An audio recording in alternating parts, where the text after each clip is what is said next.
Well, hi there, I'm Noah Bradley. This is Handmade House TV, and on this week's episode, we're going to talk about OPT with regard to building your own log cabin. So stay tuned.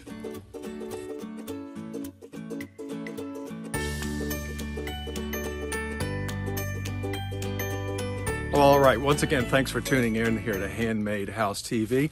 Today I'm standing in my own woods on my parcel of land, and I thought we'd talk a little bit about the logs you will use in the construction of your own log home.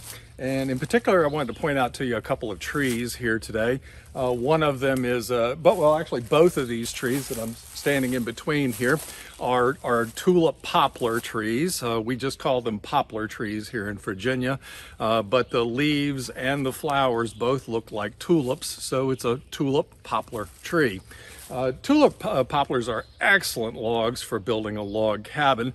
They are a joy to work with. They're abundant. They're fast-growing trees here in Virginia. They make for a beautiful log cabin, and so it's often the choice of what people will use nowadays in using fresh logs in order to build their log cabin. And this tree here is in particular, it's about the right size. It's probably a minimal size log that you would want to use in constructing your home. I think the diameter of it, just glancing at it, is probably about 14 inches, which is probably the minimal size that you would want to see on the smallest end of the smallest log you use in your log cabin. The larger the logs you use, the better your cabin will be. The other tree that's standing down here is got a lot of burls on it. I imagine that tree sawn up into boards would make some very interesting lumber to work with, furniture quality material, and I wouldn't use that on a log cabin. So I would stick to the more perfect tree here.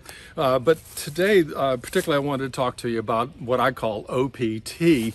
And perhaps you have heard about the term, if you want to get wealthy in this life, you use other people's money.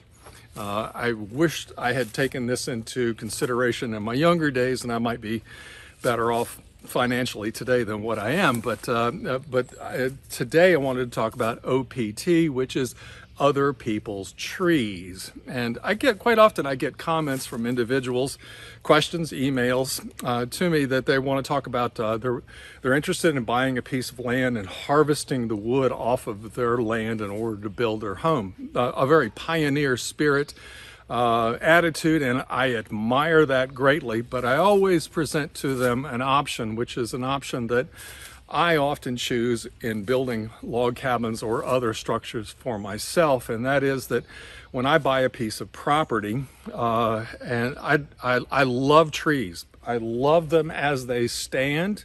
I love to walk through my woods and enjoy them. And I also love what can be made of trees. So I split the line between both of them. But when it comes down to wanting to build a log cabin for myself, and I've just bought myself a raw piece of land, I will often choose to keep the trees for myself. It's money in the bank. They grow larger every year. My imagined wealth grows every year as a result of it. I can use those trees in the future to build a log cabin for my children or my grandchildren. The value of my property rises. If I have a woodworking project, I can go and harvest some. If I need firewood, I've got it there handy. And so I'll often seek out loggers that are logging property in my area, and that people have already consented to logging their property. The trees are available, they're sawn, they can be delivered. And frequently, when I figure in the time it takes me to cut down a tree and to harvest, to clean up the forest floor as a result of taking down that tree, and to get that tree in a position in a pile where I can saw it up or have someone else saw it up, that I'm actually money ahead in my entire project, and I've preserved my trees. So when you are contemplating the process of building your own log cabin, I would encourage you to consider OPT, using other people's trees. And I could add one more axiom to this, and that is OPM would be other people's machines, and that frequently when we want to build a log cabin for ourselves, so many of us are tempted to go out and buy one of these portable bandsaw mills and saw up our own wood and use it. And we want to buy the heavy-duty equipment in order to move stuff around. And the time and the money it takes to invest in heavier equipment in order to make this work out. And there's a major learning curve in order to be able to safely operate and use these materials. And there's a great depreciation period as well, and the storage of the machinery and everything else, that quite often, even if you want to use the logs on your own property, quite often it's much better to put it in a pile and have someone come by that has already purchased one of these portable bandsaw mills, and they've chosen to make a living out of using the machine. They use it regularly. They know how to maintain it, care for it, and you're likely going to be dollars ahead, not to mention labor as well. So that's it for this week's episode. Why I'm here standing in the woods today is that I'm about ready to create another video. And it's on more about trees on the property, some more considerations for you, and I hope you'll tune into that next week here on Handmade House TV.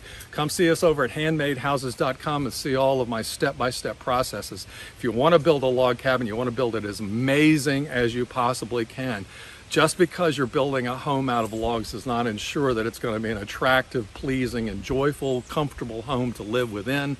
That's my purpose in life, is to see to it that you get the best log cabin possible, making as few mistakes as you can. You want to be pleased when you get through the entire process of building a log cabin, and that's what I'm here for. So anyway, you guys take care. We'll see you next week here on Handmade House TV. Bye now.